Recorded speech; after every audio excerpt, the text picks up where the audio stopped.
All right, everyone, what is going on? Welcome back to another YouTube video. If any of you guys are new here, my name is Levi.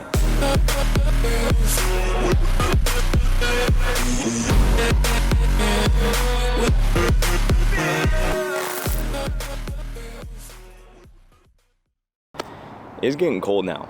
It is finally starting to drop down in temp. I'm not gonna lie, we've been kind of blessed. Not necessarily blessed because we want it to be cold this time of year, even though I don't really like the cold. We still want it to be cold this time of year just because it helps with the mountains getting snow, and then that helps with the summer so Washington doesn't catch on fire, even though it catches on fire every single year. But yeah, it's freezing out. I mean, it's not freezing. It's probably like a good 38, 40 degrees right now. It's supposed to get into the low teens next week. And we're finally supposed to get some snow, which will be pretty cool. About time, we need it. But we're at the gym this morning. Wrist is still wristing, so gonna do the best we can with that. We're gonna do some biceps, back, and shoulders. We're also gonna be talking about VO2 Max today. That's gonna be more so the overall topic of this video. But I'm gonna hurry up, pack everything up together, and get on in there because it's cold and I don't want to be out here any longer. Okay, so like I mentioned for today's video, we're gonna be talking more specifically about the VO2 Max, something that is not talked about that often. So in the space of endurance, sprinting, running, it's huge because it is a huge factor that will help you in the areas of running or any sort of endurance sort of training. But I don't think people realize how much VO2 Max not only helps with that, how much it actually helps to improve multiple aspects of your overall fitness, whether that's weightlifting, powerlifting, every single thing. People don't realize how important it is. I know for sure that my VO2 Max, when it's increased, and it's better than it is when I'm not doing anything to increase it, everything else that I do in terms of training decreases. And I'm talking about it today because, again, I just don't think people realize how important it is, an aspect of lifting, powerlifting, a lot more. I'm not going to go into the details yet. I will on how it does help that. The music's just really loud here right now, so we're just going to focus on getting the workout in. And then afterward, hopefully the music either quiets down or we're going to do a more quiet place where I can kind of discuss it more openly.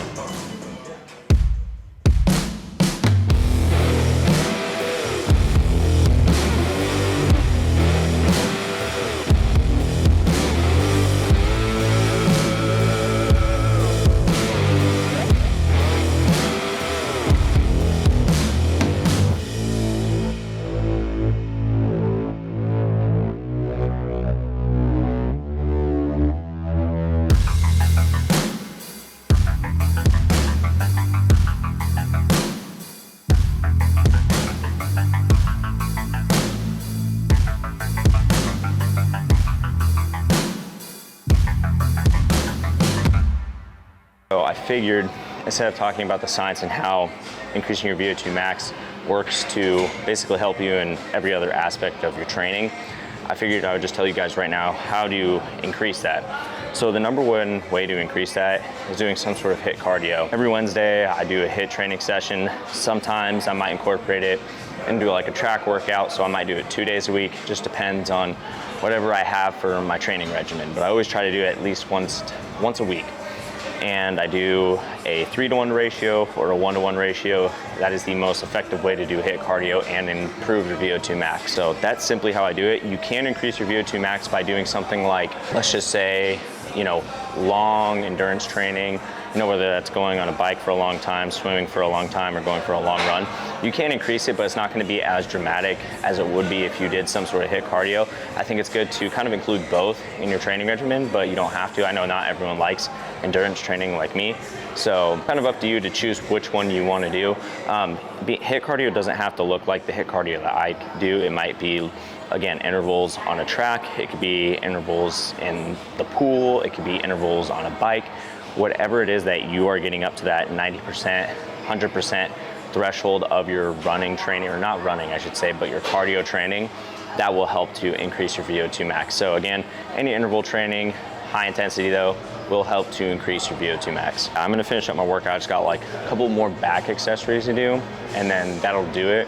Again, I can really only do pull movements. It's pushing is what's causing my wrist. I shot a basketball last night to see where it's at, and overextending it really hurts too. But it feels better, it's getting better, which is good. If it was getting worse, I'd be really depressed. All right, guys, update. I still don't have a stand for the whiteboard. I'm slacking. You know what I'm actually gonna do after we record this clip? I'm just gonna buy one because I know you guys are gonna give me crap about it again.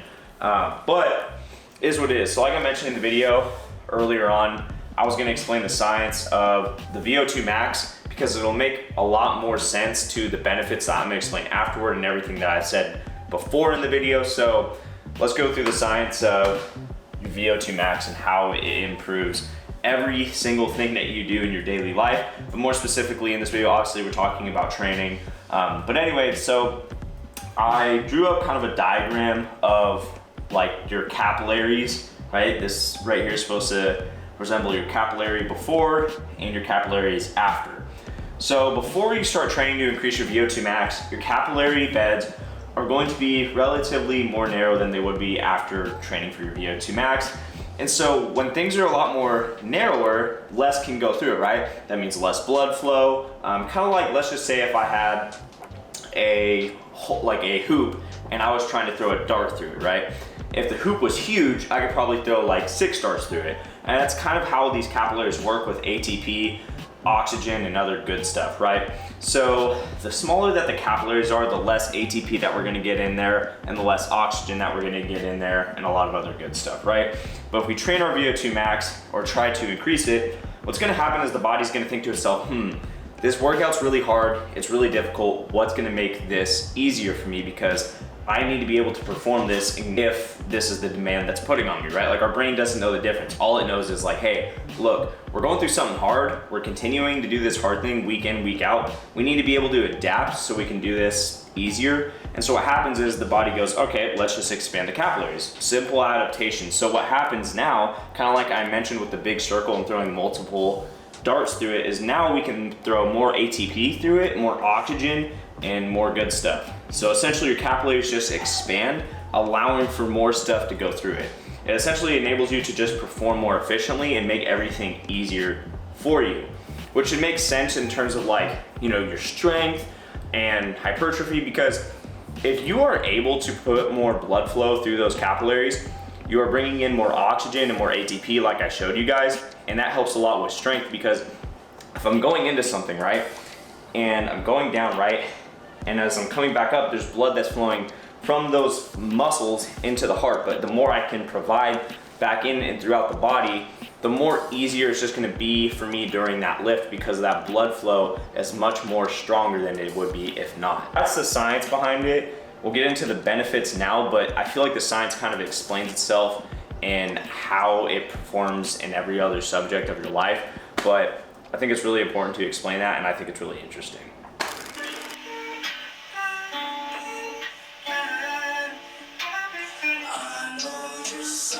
Hey man, where did you put my... Hey man, what's wrong? Well, since you asked, and since you're here, I essentially messed up my New Year's resolution of getting into training more consistently. Like, it was the start date, and I didn't even meet the start date, and everything now is just ruined. Well, dude, just because you missed the start date doesn't mean it's too late to start. I know, technically you're right, there is no perfect time to start. Plus, Levi's program that I'm using right now has been a perfect start for me to follow during the beginning of the new year for my workout journey. And plus, you don't even have to start it on a specific date. You can start it whenever you get it. Hey man, like, no offense or anything. I know you're trying to help me out and be supportive and all, but I don't need a pair of jeans right now. No, dude, not the jeans. It's this guy on YouTube that I follow. He's pretty short, kind of funny, but besides the point, the dude knows what he's talking about when it comes to fitness, and his program is pretty awesome. Okay, that makes a lot more sense, because I was thinking to myself, like, what is dude talking about with some Levi's jeans? Like, if anything, I need to lose some weight to fit into some Levi's jeans, but when does the sale end, and give me some more information, man. Well, if I can remember, the deal is only going till the end of January, and then I think the prices are going up, unfortunately, you know, inflation. Okay, sweet. I feel a lot better now, you know, like there's no perfect time to start and all. And wait, hold on, there's one more question I have though. You said he was short. Are these programs gonna make me short?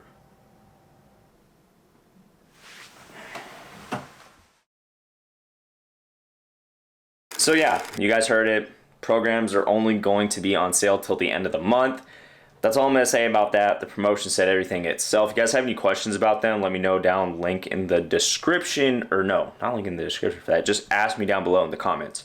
Quick little life update while we're doing this video. Guys, I took on way too much than I could handle during this season of my life right now. Right now I'm actually about to head to wrestling, and as I'm heading there, I'm like, damn, I already gotta leave. Like, I still gotta like do this video. Like, I'm really behind on videos and stuff. Not really behind on videos per se, but just getting them done at the time that I like to get them done. At the end of the day, it's excuses, but I just know I'm taking on too much. Like, truthfully, you know, my day will consist of going to the gym in the morning. After the gym, we got school. Then I got to do a little bit of content right after that. We're heading all the way over to practice. Then right after practice, we got to come home. We got to edit some YouTube videos. And we got to do some, like, it's way too much. You know, I think a big portion of it is the driving that I'm doing too. Like, driving is taking up probably like a good hour and a half of my day if I'm being truthful with you guys. And that's a lot. You know, like an hour and a half is like me being able to finish half of a video, or a little more than that probably, to be honest, with how fast I am at video editing now. And it's just been a little chaotic, if I'm being quite honest with you guys. But, you know, it taught me a lot. I learned don't bite more than you can chew, and also learn to let go of certain things to kind of mediate a good standard low level of stress for yourself. So something that I'm definitely going to be well aware of going into the next season of my life. So aside from all that, we still have a video to finish and whatnot. And before I give you guys like all the benefits that come from increasing your VO2 max, you know, in this video again, we're talking primarily about training benefits, but aside from that, there are other benefits that I want you guys to be able to experience as well. And this kind of goes hand in hand with the story I want to tell you guys really quick. So for a long time, I used to think that bulking was the reason that my cognitive function was low at times in my life, and looking back, I really don't think it was. I mean, yeah, it could have attributed to it, but I don't think it was the primary reason why I felt that way. So back in 2020, beginning of 2021, on my old channel, I made a video talking about not bulking, and the primary reason I made that video was because I was feeling so cognitively just disoriented during that time period of my life. But what's funny about that time period of my life is I stopped doing high intensity interval training or running just as together as a whole. And I remember thinking to myself, like, man, I just don't feel as cognitively clear. My workouts, like, I feel like my pump isn't as good. I feel like the blood flow in my muscle just isn't as good as it normally was. Like, I could really feel a huge change in these things. And I used to blame it on bulking. And I will say, like, I'm not huge on dirty bulking, which I might make another video on. But looking back, I think that I can say that taking away cardio from my routine, especially high intensity cardio, was one of the, if not the main reason why I was experiencing that mental fog. And yeah, I just wanted to tell you guys that story because some of you guys, after you start including some of this cardio into your routine, might notice like, dang, I just feel much more clear-headed and stuff. And so, yeah, but I'm gonna give you guys the benefits. And like I said, the benefits relate to the story because one of the benefits from doing this is actually better brain function. And you know, if you think about it, based off of the scientific literature that I gave you guys, if those capillary beds are expanded, right, that can help provide more blood flow to your brain. So the more blood flow, oxygen that's going to your brain, the more you can think clearer, the more that you can just be clear-headed. Like, it makes sense based off the scientific model. That's why I mentioned, like, the scientific model will explain these benefits. Like I said, better workouts, better tempo runs, and interval runs. And the reason I say that is because the tempo runs and interval runs, right, like, they're at a higher intensity, and the higher intensity they are, simply, you know, that adaptation that I explained again in the model will just simply help you more longevity in life. That is something that people have found from increasing your VO2 max. And something else that science says, again, I haven't experienced this, nor have I studied it. Maybe I could for a video. I don't think that I'm gonna do that though. But it says that it increases testosterone based off of a couple studies, which I'll put up on the screen. I don't know, again, how true that is, but the literature that's there for that seems to prove that that is something that's true. So for all my guys out there, maybe that's something that you guys want to start incorporating to improve your test levels. Again, I'm not too sure. I haven't studied my own. I would have to go pay for blood tests and do a whole experiment on my own, which I really don't care to do. You guys can go look at the research stuff for yourself. If you guys have any questions, maybe I'll even put it in the description. Check the description. If it's not there, just text me in the comments like, yo, Levi, where are these experiments at? But yeah, that's it, guys. That's gonna do it for this video. A little update on the wrist. Still swollen. Feeling better, but it's not 100%. Haven't been able to do any push workouts lately, which has been upsetting, but out of my control at this point. So yeah, but I hope you guys liked this video. If you guys did, be sure to give it a like. If any of you guys are new here, do not forget to press that subscribe button, because you guys know I will be back. And as always, that time to do your love. The sky is the freaking limit, and I will see you all in the next one.